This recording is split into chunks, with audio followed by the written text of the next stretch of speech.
Shalom sahabat Samas, salam jumpa kembali Bapak Ibu terkasih, keluarga damai. Dalam sapaan damai sejahtera kita hari ini 17 Agustus 2024. Dan kita bersyukur kita sampai pada hari ini di 79 tahun dirgahayu kemerdekaan negara kita. Dan itu semua adalah karena kasih anugerah Tuhan. Salam merdeka bagi kita semua. Bapak Ibu terkasih, di Agustus di bulan misi ini, tema renungan kita masih tentang misi Allah melalui tokoh-tokoh yang ada di Alkitab. Dan renungan hari ini mengambil tema misinya melalui perempuan Samaria. Mari kita berdoa sebelum kita bersama merenungkan firman Tuhan. Bapa dalam surga, kami bersyukur untuk kasih-Mu Tuhan, untuk penyertaan-Mu sampai hari ini dalam kehidupan kami.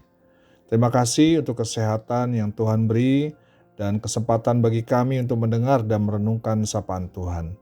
Beri kami hikmat untuk kami bisa memahami kebenaran akan firman-Mu. Dalam nama-Mu Tuhan Yesus. Amin. Bapak Ibu, renungan kita hari ini diambil dari bacaan Injil Yohanes 4-1-42 yang diberi judul perikop percakapan dengan perempuan Samaria.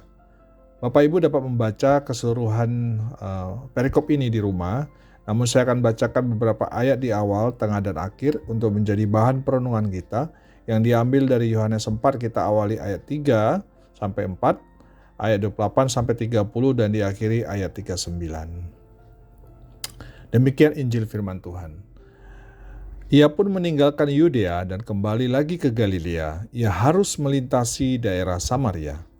Ayat 28, maka perempuan itu meninggalkan tempayannya di situ, lalu pergi ke kota dan berkata kepada orang-orang di situ, "Mari lihat, di sana ada seorang yang mengatakan kepadaku segala sesuatu yang telah kuperbuat. Mungkinkah dia Kristus itu?" Maka mereka pun pergi keluar kota lalu datang kepada Yesus. Ayat 39, dan banyak orang Samaria dari kota itu telah menjadi percaya kepadanya, karena perkataan perempuan itu yang bersaksi, "Ia mengatakan kepadaku segala sesuatu yang telah kuperbuat." Bapak Ibu, kisah Injil ini menceritakan bagaimana Tuhan Yesus yang letih dari perjalanannya dari Yudea ke Galilea, kemudian singgah ke Samaria untuk berhenti beristirahat di sebuah sumur dan meminta minum kepada seorang perempuan Samaria. Pertemuan Tuhan Yesus dan perempuan Samaria bukanlah satu hal yang kebetulan, tapi kita imani sebagai misi Allah untuk sebuah proses transformasi, proses perubahan akan rahmat, anugerah, dan penyelamatan dari Allah. Di tahap awal bacaan kita tadi, di ayat keempat, Alkitab mengatakan bahwa Tuhan Yesus harus melalui tanah Samaria. Tanah Samaria secara geografis adalah terletak di antara Yudea dan Galilea. Sehingga perjalanan Tuhan Yesus dari Yudea ke Galilea akhirnya harus melewati tanah Samaria. Akses jalan ini sebenarnya sangat jarang dilalui oleh orang Israel, dan lebih banyak lewat jalan lain meskipun harus memutar dan perjalanan lebih jauh. Karena diketahui dan pada masa itu jalan melalui Samaria dikenal lebih berbahaya karena permusuhan Samaria Yahudi pada masa itu. Yohanes menulis di ayat yang keempat, ia harus melintasi Samaria. Ini menyiratkan bahwa Tuhan Yesus juga tidak terbiasa lewat jalan yang melalui tanah Samaria yang seram itu. Perjumpaan Yesus dengan perempuan Samaria merupakan momen yang memiliki makna dan pengajaran yang mendalam. Yesus yang lelah karena perjalanan duduk di dekat sumur Yakub, sebuah tempat yang memiliki sejarah penting bagi orang Yahudi, sumur yang dibuat oleh Yakub leluhur nenek moyang bangsa Israel, tetapi terletak di wilayah Samaria yang dihindari orang Israel pada masa itu. Ketika Yesus meminta air kepada wanita tersebut, dia melakukan lebih dari sekedar memuaskan dahaga fisiknya. Permintaan ini merupakan tindakan kerendahan hati dan penerimaan, mendobrak hambatan sosial pada saat itu, di mana orang Yahudi dan orang Samaria tidak boleh bersatu atau bertemu. Namun Yesus tidak membiarkan dirinya terbawa oleh aturan sosial ini. Dia mendekati wanita tersebut dengan belas kasih, menunjukkan bahwa kasih Tuhan tidak dibatasi oleh hambatan manusia.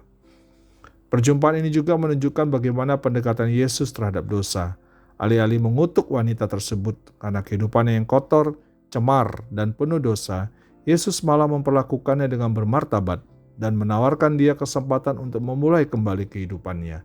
Perempuan Samaria ini tidak mengingkari atau mengabaikan masa lalunya, namun menunjukkan bahwa hal tersebut bukanlah halangan bagi kasih dan karunia Tuhan. Tawaran Yesus kepadanya berupa air hidup merupakan momen yang sangat penting dalam perjumpaan mereka. Yesus tidak mengacu pada air sumur secara fisik, namun pada kehidupan rohani yang dia tawarkan.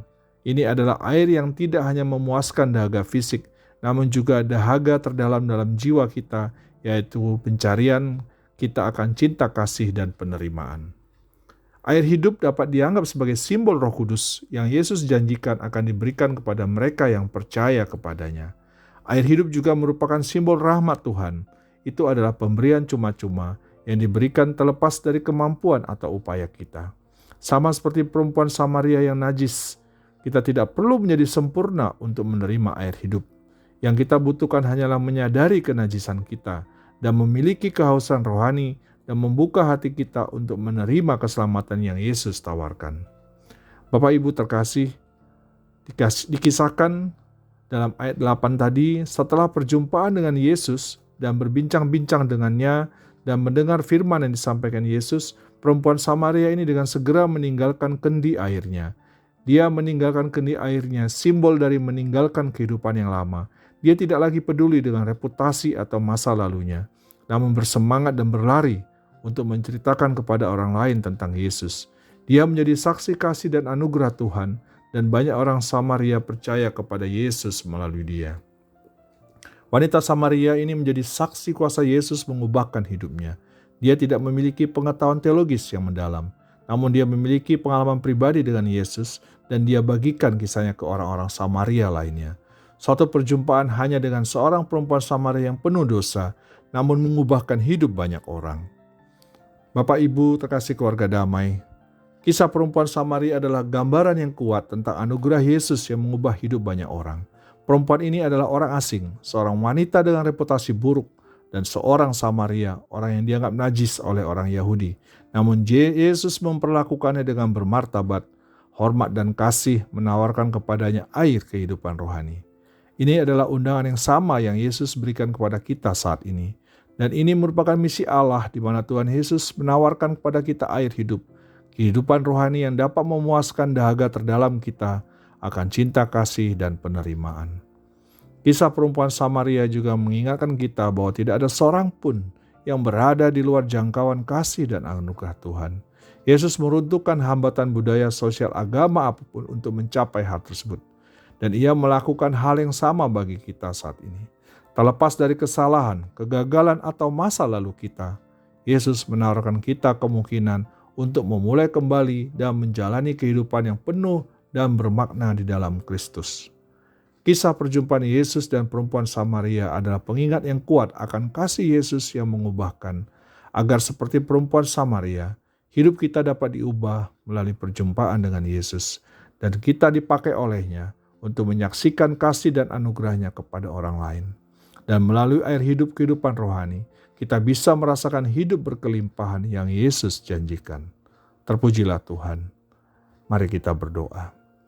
Bapa dalam sorga, terima kasih untuk sapaan firman-Mu. Firman-Mu mengajar kami untuk hidup kami menjadi saksi atas kasih dan anugerah-Mu seperti hidup perempuan Samaria yang menjadi saksi kasih dan anugerah Tuhan. Sehingga banyak orang menjadi percaya kepada-Mu Tuhan. Dalam nama-Mu Tuhan Yesus kami berdoa. Amin.